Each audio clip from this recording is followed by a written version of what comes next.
आकाशवाणी भोपाल से प्रस्तुत हैं प्रादेशिक समाचार।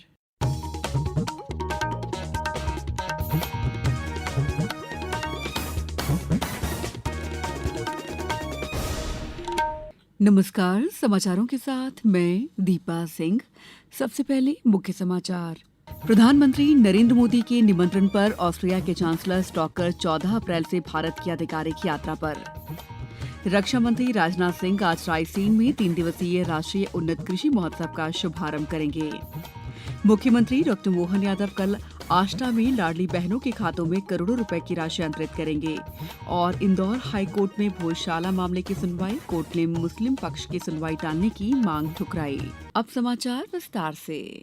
प्रधानमंत्री नरेंद्र मोदी के निमंत्रण पर ऑस्ट्रिया के चांसलर क्रिश्चियन स्टॉकर 14 से 18 अप्रैल तक भारत की आधिकारिक यात्रा पर आ रहे हैं। ये एशिया की उनकी पहली आधिकारिक यात्रा भी होगी। 16 अप्रैल को हैदराबाद हाउस में श्री मोदी के साथ उनकी द्विपक्षीय बैठक होगी, जिसमें ऊर्जा, व्यापार, निवेश और तकनीकी सहयोग जैसे अहम मुद्दों पर चर्चा के साथ कई MOU पर भी साइन होंगे। रक्षा मंत्री राजनाथ सिंह आज रायसेन के दशहरा मैदान में 3 दिवसीय राष्ट्रीय उन्नत कृषि महोत्सव का शुभारंभ करेंगे। कार्यक्रम में मुख्यमंत्री डॉ मोहन यादव, केंद्रीय मंत्रालय के अधिकारी और देश भर के शीर्ष कृषि वैज्ञानिक भी शामिल होंगे। 13 अप्रैल तक चलने वाले इस महोत्सव में 20 विषय आधारित सत्र होंगे। इनमें कृषि मशीनीकरण, प्राकृतिक खेती, हॉर्टिकल्चर, पशुपालन और AI तकनीक जैसे अहम विषयों पर चर्चा होगी। कल भोपाल में प्रेस कॉन्फ्रेंस में कृषि मंत्री शिवराज सिंह चौहान ने कहा कि प्रदेश के कई जिलों के लिए खास कृषि रोड मैप भी तैयार किया जाएगा। एक जिले की परिस्थिति दूसरे जिले से भिन्न रहती है और ये एग्रो क्लाइमेटिक जोन के हिसाब से भी रोड मैप हम बनाएंगे। तो यहाँ सीहोर, विदिशा, रायसेन, देवास जिले के कुर्सी का एक रोड मैप वैज्ञानिक बना के ला रहे हैं। 12 तारीख को इस क्षेत्र के किसानों के सामने प्रस्तुत किया जाएगा और शाम के समय कुछ नुक्कड़ नाटक जैसी पद्धतियों का उपयोग करके भी किसानों का प्रशिक्षण होगा। मुख्यमंत्री डॉ मोहन यादव कल सीहोर जिले के आष्टा में आयोजित कार्यक्रम में प्रदेश भर की लाडली बहनों के खातों में लाडली बहना योजना की राशि अंतरित करेंगे। इस मौके पर मुख्यमंत्री करीब 185 करोड़ रुपए के विकास कार्यों का लोकार्पण और भूमि पूजन भी करेंगे।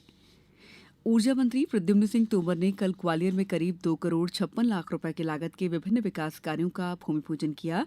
इनमें सड़क निर्माण, नाली सीवरेज सुधार और सौंदर्यीकरण के काम शामिल हैं। प्रदेश में 9 से 30 अप्रैल तक 8वां पोषण पखवाड़ा मनाया जा रहा है। इस साल पखवाड़े की थीम जीवन के शुरुआती 6 वर्ष में मस्तिष्क का अधिकतम विकास रखा गया है। इस अभियान में 7 विभागों के समन्वय से स्वास्थ्य शिविर, जंक फूड के दुष्प्रभावों पर जागरूकता रैलियां और पौष्टिक व्यंजन प्रतियोगिताएं आयोजित की जा रही हैं। छोटे बच्चों में मोबाइल की लत कम करने पर भी खास ध्यान दिया जा रहा है।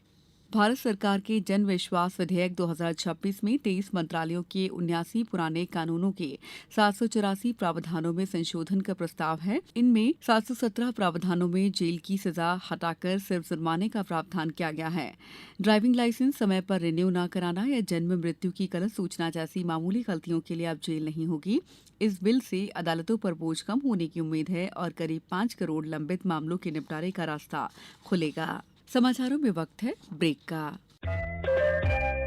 ये समाचार आप आकाशवाणी मध्य प्रदेश से सुन रहे हैं। ये समाचार बुलेटिन YouTube पर Madhya Pradesh news all India radio channel पर और Facebook साथ ही X प्लेटफॉर्म पर AIR न्यूज भोपाल पर सुने जा सकते हैं। इसके अलावा आप हमारी वेबसाइट newsonair.gov.in पर अथवा न्यूज ऑन AIR ऐप पर भी समाचार सुन सकते हैं। ब्रेक के बाद समाचारों में आपका एक बार फिर स्वागत है। धार जिले में भोजशाला विवाद मामले में इंदौर हाईकोर्ट में कल लगातार 5वें दिन सुनवाई हुई। कोर्ट में हिंदू पक्ष ने प्राचीन ग्रंथों, शिल्पकला और ब्रिटिश कालीन गजेटियर के आधार पर दावा किया है कि भोजशाला दरअसल मां सरस्वती का मंदिर और संस्कृत शिक्षण केंद्र था।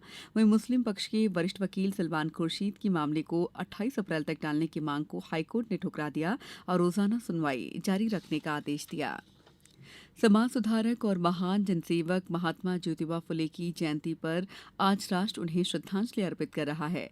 1827 में आज ही के दिन जन्मे महात्मा फुले ने अपनी पत्नी सावित्री फुले के साथ मिलकर महिला शिक्षा, जाति व्यवस्था, छुआछूत जैसी सामाजिक बुराइयों के खिलाफ जीवन भर संघर्ष किया। राष्ट्रपति द्रौपदी मुर्मू, उपराष्ट्रपति CP राधाकृष्णन, प्रधानमंत्री नरेंद्र मोदी, लोकसभा अध्यक्ष ओम बिरला और अन्य प्रमुख सांसद तथा गणमान्य व्यक्ति संसद भवन परिसर में प्रेरणा स्थल पर ज्योतिबा फुले को पुष्पांजलि अर्पित करेंगे। मुख्यमंत्री डॉक्टर मोहन यादव ने कल तकनीकी शिक्षा और कौशल विकास विभाग की समीक्षा बैठक ली।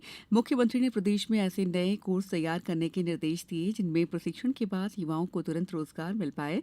बैठक में बताया गया कि राष्ट्रीय स्तर पर आईटीआई ग्रेडिंग में प्रदेश 5वें स्थान पर है और 47 सरकारी आईटीआई को 10 में से 9+ का स्कोर मिला है।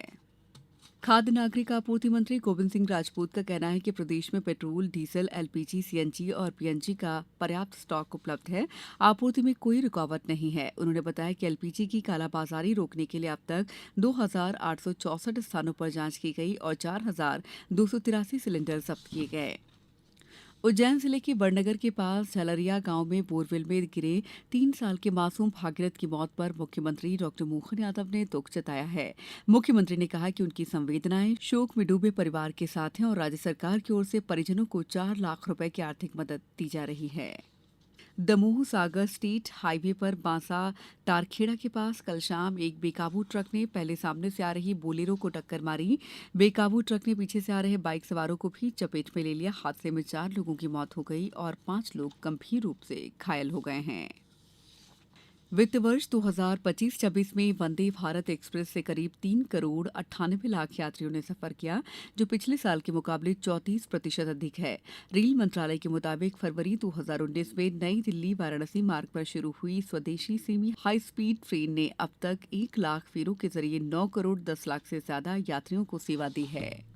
प्रदेश में आंधी बारिश का दौर थमते ही गर्मी ने अपना असर दिखाना शुरू कर दिया है। कल ज्यादातर शहरों में तापमान 1 से 5.4 डिग्री तक बढ़ गया, जिसमें रतलाम सबसे आगे रहा। मौसम विभाग के मुताबिक 15 अप्रैल को एक नया सिस्टम आएगा, लेकिन वो कमजोर रहेगा। इसका मतलब है कि अब प्रदेश में तेज गर्मी का दौर ही जारी रहेगा। आईपीएल में कल राजस्थान रॉयल्स ने लगातार चौथी जीत दर्ज करते हुए रॉयल चैलेंजर्स बेंगलुरु को 6 विकेट से हरा दिया। 202 रनों के लक्ष्य का पीछा करते हुए राजस्थान ने 18 ओवर में जीत हासिल की। वैभव सूर्यवंशी को प्लेयर ऑफ द मैच चुना गया। वहीं आज पंजाब किंग्स का मुकाबला सनराइजर्स हैदराबाद से दोपहर 3:30 बजे से होगा। शाम 7:30 बजे से चेन्नई सुपर किंग्स और दिल्ली कैपिटल्स के बीच मैच खेला जाएगा। अब कुछ समाचार संक्षेप में। केंद्रीय जनजातीय कार्य राज्य मंत्री दुर्गादास उइके आज बैतूल से प्रस्थान कर तामिया पहुंचेंगे, जहां वे स्थानीय और जनजातीय प्रतिनिधियों के साथ बैठक लेंगे। नर्मदापुरम जिले में डॉक्टर भीमराव अंबेडकर की जयंती के उपलक्ष्य में 14 अप्रैल तक जिला मुख्यालय सहित सभी विकासखंड मुख्यालयों पर विभिन्न कार्यक्रमों का आयोजन किया जा रहा है।